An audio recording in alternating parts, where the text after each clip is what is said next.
Welcome back to Uncovering Real Estate, brought to you by the Brampton Real Estate Board. I'm your host, Sarabjit Rana, and I'm really happy to be with you here because I would, if you've just joined us, introduce you to my guest, Laura Leyser, who is the former past president of the Canadian Real Estate Association. So welcome again, welcome back. I got to tell you, I think we're having a candid conversation. I think it's important. There's no sort of sugarcoating here. Not at all. We've been sort of straight up. Tell it like it is, Tell right? it like it is. And we were talking about how you find the realtor. You were talking about actually interviewing them. And I gave you a quick example about a friend saying to me, well, geez, I see all these realtors. And so if I see his or her name 3 or 4 times, then I'm going to go to them because they're probably top producers.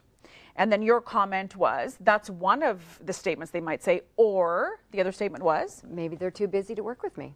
And ironically enough, I had a repeat client that I worked with 5 years ago. They sent me an email a week and a half ago on a Friday and said that we're having a tough time deciding on who we're going to work with. We want to sell the property.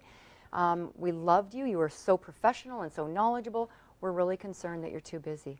Oh, wow. And so, of course, within less than 10 minutes, I emailed right away. And I said, serious, my email said, I am so excited that you're interviewing.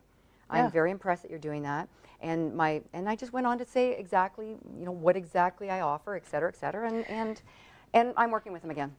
So, so good so for they you. have that mentality. But you know what I want to say right off the bat is, so there was some reading between the lines that had to take place there. Is basically, and you were able to do that. You were able to say, look, I get that you're not just going to automatically come to me. You want to be able to see 5 years later what's it's not going about on. entitlement. That's right. I mean, we always think that we can maintain our database with our clients and they become our friends sometimes, but you can't just automatically assume that they're going to stay your clients. I'm so glad you said that, because I think that there are a lot of people that do believe. Now, please take a moment to sort of do an inventory in your head. If you believe in that statement, it's time to perhaps reassess it. You can't automatically assume, be presumptive about the fact that just because somebody's worked with you once, that they're going to work with you again. Absolutely. And if you don't actually take care of your past clients and your relationships, what we do for a living, the product will sell itself. Yes. You know, first of all, we have to build relationships. Yes. And then we educate, negotiate, mediate. So I mean, it's all about the relationship building. You know, I think that says so much there. Now, I want to ask you a question that, you know, you probably get asked all the time, right? It's one of those. So what fees am I going to pay if I'm working with a realtor? What's your rate? How does it work? How do I make you be feeling incentivized about what you're going to do for me? Well, I'm going to tell you, just so you know right up front. So across Canada, there is currently about 114,463. Oh, wow. I don't know. Approximately, though. Yeah, of course. Professional realtors across the country. So that means there's 114,400 and whatever business models. Okay. So the way we do business is different than the next person and the next person and the next person. So in saying that, our fee structure is different than the next person, the next person, the next person. There's no set fees. Okay. Basically, we come in and we have individual opportunities to offer full service, a la carte service, whatever the buyer wants or the seller wants when they're working for us or with us. Yeah. That's dependent on the service charges. Okay. I am a full service professional. Okay. So I mean, I can give examples, but I don't know if you want to get into that here. Yeah, no, probably not. I think that says a lot right there in that people should have that candid conversation. Absolutely.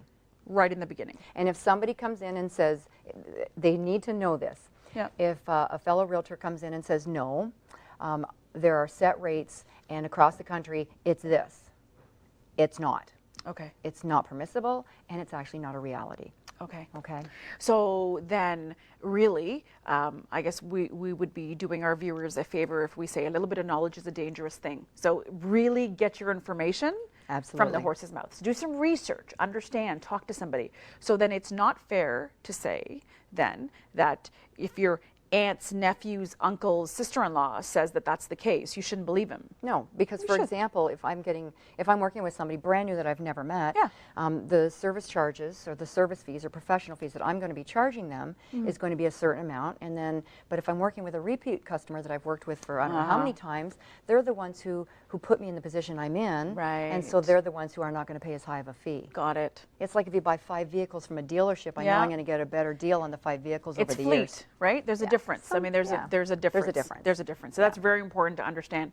Absolutely. So, okay. So we've gone through some important stuff, but then there's still the person who says, you know what, I really appreciate everything you've said, and I really thank you, but I can't see why I shouldn't list my house privately and save thousands of dollars because it's going into my pocket. And why should I give it to you? Because really, it'll benefit me. Really? Yeah. Well, you said a word and you said list my house privately. So if somebody is going to list their house and say it's private, what they're doing is they're posting a listing. So there's two ways of looking at a private transaction. If they're actually just going to plunk a sign on the lawn themselves and they're going to be there when everybody steps up the door and knocks and wants to come in and see it randomly, or phones them and expects to get in that night, and even though you're not available, they don't understand why. Or when they want the legal transaction to come through and you really don't even know where to start, that's doing it on their own.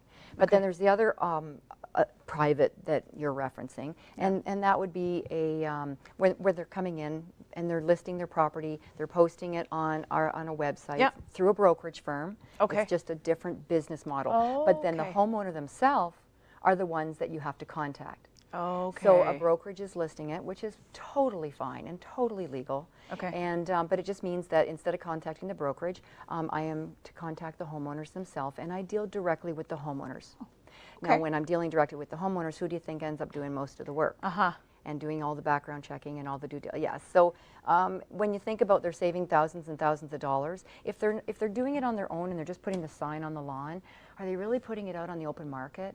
Because I don't know it's for sale. No. And so my buyers don't know it's for sale. But technically, and under agency law, if I have a buyer I'm working with and there's a product out there that might suit their needs, I have to show them that product. I have to know about it. Sure. So we do our due diligence to know everything we can, but imagine in a large city like the GTA, driving around trying to figure out where the private sales are. Yeah, or you see the FSBO, the for sale by owner, and you're like, oh, okay, well then, and you're right. And someone calls and says, well, what do you mean I can't come in right now? I just saw your sign there. You want to sell it or not? Yeah, that's exactly what happens. So, and they won't say call your realtor. No, that's right. So let's go to break. But they will call a realtor, by the way. Of course they will. So we're going to go to break, come back, chat some more. We're going to break, be right back. Thanks.